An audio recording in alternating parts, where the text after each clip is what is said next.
मलका तरन्नुम नूरजहां ने 30,000 से ज्यादा गाने गाए हैं। इनमें हजारों गाने ऐसे भी थे जो गाते हुए वो खुद भी रो दिया करती थी और कभी कभार ये सोचने लगती थी ये गाना शायद उनकी जिंदगी का आखिरी गाना होगा। उस गाने के बोल और धुन मैडम नूरजहां के दिल का दर्द और रूह की तस्कीन बन जाया करते थे और मैडम को लगता था जैसे ये गाना उन्हें कोई पैगाम दे रहा है। मैडम नूरजहां मुद्दतों ऐसे दर्दनाक गाने गाती रहीं और फिर उनकी ज़िंदगी का वो गाना भी आ गया जिसे गाते हुए उन्हें एक बार फिर लगा ये गाना उनकी ज़िंदगी का आखिरी गीत होगा और फिर ऐसा ही हुआ। ये गाना उनके दिल का रोग बन गया। 1995 में उनकी आवाज़ में ये गाना रिकॉर्ड किया गया और ये गाना अपने पीछे सोगवार तारीख छोड़ गया। इस गाने और जिस फिल्म में ये गाना फिल्माया गया वो भी यादगार नकूश छोड़ गई।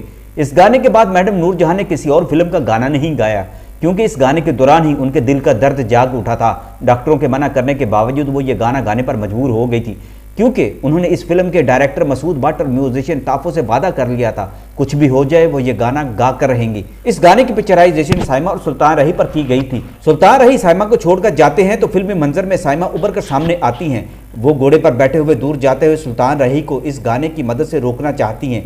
इस दर्द में आहों का पैगाम था, जिंदगी की बेसबाती और फना होने का इशारा था, महबूब से मिलने की तड़प। फिर ये इशारा हकीकत बन गया क्योंकि ये फिल्म सुल्तान राही की वफात के चंद हफ्ते बाद रिलीज हुई थी और जिसने ये गाना सुना वो तड़प कर रह गया। उन्हें शिद्दत से मैडम नूरजहां भी याद आई और सुल्तान राही भी। इस गाने में ऐसा क्या था कि एक तरफ तो मैडम नूरजहां के दिल की तकलीफ बढ़ गई और फिर उन्होंने गाना छोड़ दिया और दूसरी जानिब सुल्तान राही इस दुनिया से रुखसत हो गए।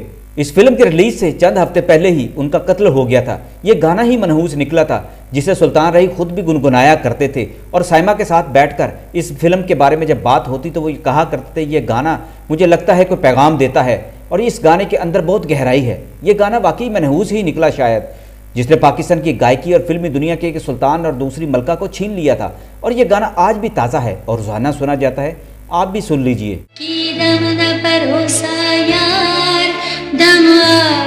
फरवरी 1996 में रिलीज होने वाली फिल्म सखी बादशाह के इस पॉपुलर तरीन गाने को सईद गिलानी ने लिखा था और ताफो ने इसकी धुन बनाई थी। सईद गिलानी कहा करते थे ये गाना लिखते हुए मैं कई बार रोया था क्योंकि इसमें मेरा अपना दर्द शामिल था। फिल्म की सिचुएशन के मुताबिक जब ये गाना लिखा तो मैं इसको कई दिनों तक तहतुल लफ्ज में गाता रहा था। इसमें मुझे अपनी रूहानी कैफियत नजर आती थी। सईद गिलानी पाकिस्तान के मशहूर तरीन नगमा निगार थे। उनके लिखे हुए गाने फिल्मों की कामयाबी की जमानत बन जाया करते थे।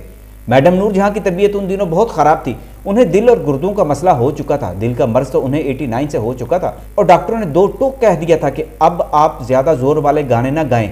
मैडम ने दिल के ऑपरेशन के बावजूद इससे गुरेज नहीं किया और अपनी आवाज़ को बंद नहीं किया था। वो कहा करती थी अभी मेरी आवाज़ में बड़ा दम है। फिल्म सखी बादशाह के लिए जब गानों की रिहर्सल शुरू हुई तो मैडम इस गाने को गाते हुए कई बार हाम भी गई थी। उनकी बेटी जिले हमा को जब पता चला कि अम्मा पूरी मुशक्कत के साथ गाना गा रही हैं तो उन्होंने अम्मा को रोकना चाहा, मगर नूरजहां एक माँ से ज़्यादा कमिटमेंट वाली अजीम सिंगर थी जो बात एक बार तय कर लेती या ठान लेती उसको पूरा किए बगैर ना रुकती थी। उनके दिल के मसल्स कमज़ोर हो चुके थे लेकिन इरादे बहुत मजबूत थे। पंजाबी गानों की धुनें उस दौर में ऐसी बनाई जा रही थी जिसमें सीने का जोर भी लगता था और ऊंचे सुरों में भी जाना पड़ता था और मैडम के लिए ये गाने अब जहर बन चुके थे जो उन्हें मौत की जानिब धकेल रहे थे। यही गाने कभी उनकी ग़िज़ा थे, मगर डॉक्टरों ने जब उन्हें ये गाना गाने के बाद इस हालत में देखा वो सांस लेते हुए हाँफ जाती हैं तो उनका दिल कमज़ोर हो चुका है, मगर इरादे अभी कमज़ोर नहीं हुए तो वो इलाज के लिए उन्हें अमेरिका भेजने पर मजबूर हो गए। यहाँ ज़िंदगी की एक सख्त तरीन आजमाइश मैडम नूरजहां की मुंतज़िर थी।